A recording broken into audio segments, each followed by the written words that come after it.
Hello दोस्तों, आज हम नया टॉपिक लेके आए हैं। ठीक है, तो आज हम डिस्कस करेंगे function and duties of PCI. ठीक है, तो PCI stand for pharmacy council of India.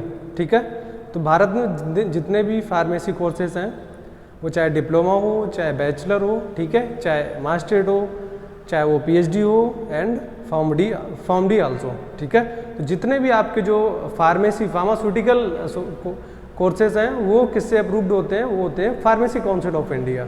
ठीक है, एज लाइक एमसीए, जैसे आप मेडिकल का कोई कोर्स है लाइक एमबीबीएस है, ठीक है, एमडी है, पीएचडी है, तो मेडिकल काउंसिल ऑफ इंडिया से रजिस्टर्ड होता है। ठीक है, वैसे ही जितने भी आपके फार्मेसी कोर्सेज वो होते हैं pharmacy council of India.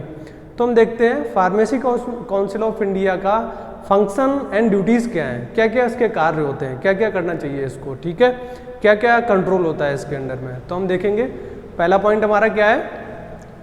To prescribe minimum standard of education required for qualifying pharmacist. ठीक है, तो पहले पॉइंट में क्या है फंक्शन कि एक फार्मासिस्ट के लिए कितना क्वालिफिकेशन, कितना एजुकेशन रिक्वायर्ड होता है। ठीक है, तो इसका आंसर क्या है? वो डिप्लोमा होना चाहिए या फिर बैचलर होना चाहिए। तो मिनिमम रिक्वायरमेंट हमारी है D form, diploma in pharmacy. ठीक है, अगर आप डी फॉर्म हो तभी आप एलिजिबल हो फार्मासिस्ट के लिए। आइदर कोई ऑप्शन नहीं है आपके पास। ठीक है, क्लियर। सेकेंड पॉइंट क्या है हमारा? Maintain central register for pharmacist. ठीक है, पीसीआई का काम है जो हमारा सेंट्रल रजिस्टर होता है फार्मासिस्ट का, वो मेंटेन करती है, जिसमें पूरा फार्मासिस्ट का डेटा होता है। ठीक है, क्लियर। नेक्स्ट हमारा पॉइंट क्या है?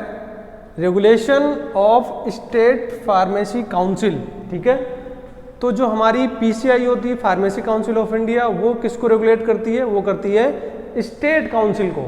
मतलब जैसे एक भारत में पूरी PCI pharmacy council of India है दिल्ली में। ठीक है, अब दिल्ली में पीसीआई है pharmacy council of India, her state की एक अलग अपनी काउंसिल होती है। ठीक है, स्टेट काउंसिल बोलते हैं। तो एज सच लाइक अगर यूपी में हो आप, तो आपकी यूपी की जो स्टेट काउंसिल है वो है लखनऊ में। ठीक है, तो उसको कौन रेगुलेट करेगा? वो करेगा सेंट्रल पीसीआई। ठीक है, मतलब जो दिल्ली में है पीसीआई वो रेगुलेट करेगी स्टेट पीसीआई को। क्लियर। नेक्स्ट हमारा क्या है?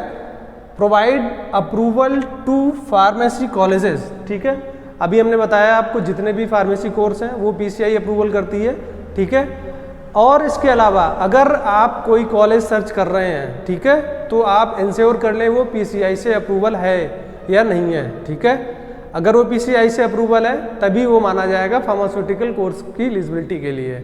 ठीक है, तो अगर कोई फार्मेसी कोर्स किसी कॉलेज में रन हो रहा है तो वो पीसीआई से अप्रूवल होना चाहिए उसका। ठीक है, इसमें लिखा हो provide approval to pharmacy colleges. ठीक है, तो फार्मेसी कॉलेजेस का अप्रूवल पीसीआई ही देता है। क्लियर। इंस्पेक्शंस, ठीक है, जो इंस्टीट्यूट होते हैं एकेडमिक होते हैं फार्मेसी, जो फार्मास्यूटिकल साइंसेस हैं, ठीक है, फार्मेसी कोर्स रन हो रहे हैं, उस एकेडमिक में, उस इंस्टीट्यूशन में टाइम टू टाइम पीसीआई अपना इंस्पेक्शन करती है। इंस्पेक्शन इसलिए करती है जो उसका रिक्वायर्ड होता है, जो उसे चाहिए होता है। अगर वो आपने मेंटेन नहीं किया है तो आपका जो अप्रूवल्स होता है वो विड्रॉल भी किया जा सकता है, कैंसिल भी किया जा सकता है। ठीक है, इसलिए टाइम टू टाइम जो पीसीआई हो इंस्पेक्शन करती है इंस्टीट्यूशंस में। Clear. Power to make regulations. ठीक है, ये रेगुलेशंस बनाती है, इसकी पावर होती है मेक टू रेगुलेशंस। ठीक है, नेक्स्ट पॉइंट क्या है हमारा? Withdrawing approvals. अभी हमने डिस्कस कर लिया, अगर इसके अकॉर्डिंग आपका डेटा मेंटेन नहीं है, ठीक है, चीज़ें मेंटेन नहीं है, ठीक है, तो ये आपका जो अप्रूवल्स है उसको विड्रॉल भी कर सकता है, पीसीआई विड्रॉल कर सकता है। क्लियर। लास्ट पॉइंट हमारा क्या है? Uniform implementation through out country.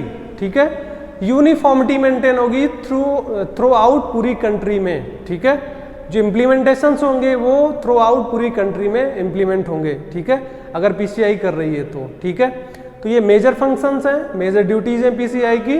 Okay, अगर कोई आपको क्वेश्चंस है, कमेंट्स हैं, most welcome in my comment section. Okay, thanks for watching.